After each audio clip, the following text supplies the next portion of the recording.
ఈరోజు సర్వశిక్ష అభియాన్ ఆధ్వర్యంలో ఎవరైతే ఫిజికల్లీ ఛాలెంజ్ ఉన్నారో పిల్లలు చిన్న పిల్లలు వాళ్ళకి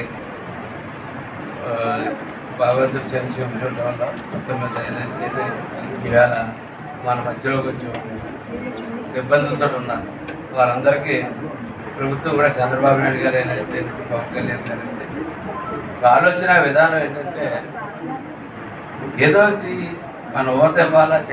మన చేతనైనంత వరకు చెయ్యాలి. ఎంతసేపు సంక్షేమ పథకాలు చేయమని మేము అంటలేదు, కానీ సంక్షేమ పథకాలు రేపు ఏప్రిల్ వేలు స్టార్ట్ అవుతాయి. సంక్షేమ పథకాలు కానీ కొన్ని వేలు ఉన్నాయి అందులో భాగంగానే ఈవేళ కరపండ్లో అయితేనండి, దగ్గర రోడ్డు మండలం